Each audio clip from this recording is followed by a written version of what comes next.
Alright, so this is the first flight of the UMX B-17G, and what we've done is we've added the Babblebatts 550 instead of the factory 200, and I've tried the 250 milliamp battery out of the B-25, and I found that that was not enough, even with a penny added in the nose. It was not enough to really get the aircraft to fly properly. So we're going to try the Babblebatts 550. CG is set. Unfortunately, the flying field is completely packed with cars, so we're going to have a very tight flight area today, even though conditions are probably the best I've seen all summer. Winds are at 3 miles per hour, temperatures at 72. So we're going to go ahead and get this thing up in the air, fly a couple rounds, and see how it does. So pre-flight has all been complete. Let's go for engine startup. Running, good. And we are off.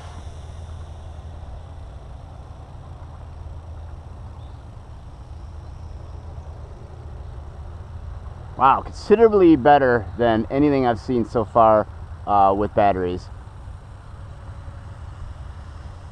Yeah, the 550s from Roger from Babblebatts is really the key to making this aircraft fly. Use lots of rudder, just a little bit of aileron.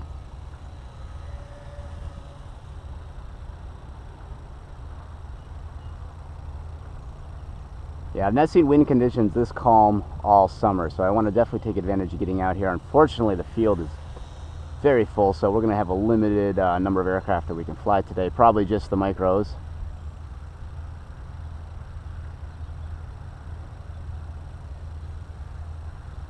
Winds are out of the east, which is very odd. Normally the winds are straight out of the west, coming off Lake Michigan, but today they're out of the east, so we got to watch, make sure we don't blind ourselves into the sun as we head into the wind.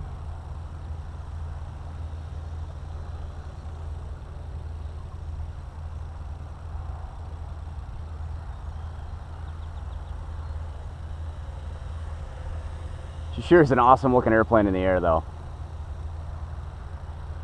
Yeah, that battery is really the key to making this aircraft fly and fly well.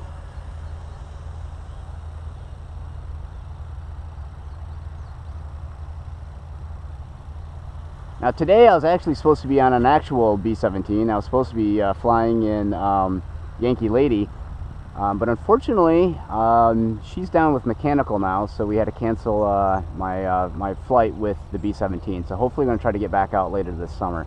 So since we can't fly in a real one, we're going to take out the micro. I'll tell you what, it's pretty awesome to see. Now I grew up building 1/48 scale B-17s, and a lot of them were all from the 91st bomb group. 909, Chow Hound, Outhouse Mouse, plus a lot of other ones. And so for me to be flying around a 1/48 scale B-17 from the 91st, this is Man-O-War, is actually pretty cool. It's kind of it's like seeing your all the models you built as a childhood come to life. And so when I'm not flying her, she actually hangs in formation with 909 and Outhouse Mouse hanging up in my basement office. So yeah, it's pretty cool to actually fly a 1/48 scale B-17 around, especially from the bomber group that I built so many models of growing up. Now I just wish they would make a UMX 1/48 scale B-29. I can't believe how many of those I built over the years. Of course, almost every single one I built was all named Fifi.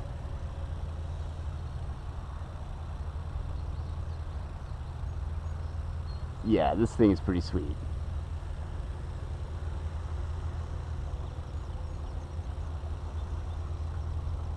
So yeah, special thanks to Roger for really coming up with a battery that makes this airplane work. If it wasn't for him, I don't think this airplane would really be that enjoyable. Even trying with a 250 milliamp battery with a penny in it, it flew very tail heavy and was difficult to get the CG set. So I'm going to go ahead and bring it in. I did set the timer for a little less than 5 minutes. The reason is I want to let the engines cool down. So let's go ahead and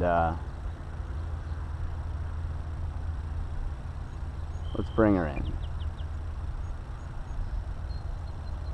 And there we go. Wow, what a beautiful looking airplane in the air. So that wraps up the flight with Roger's 550 Babblebatts.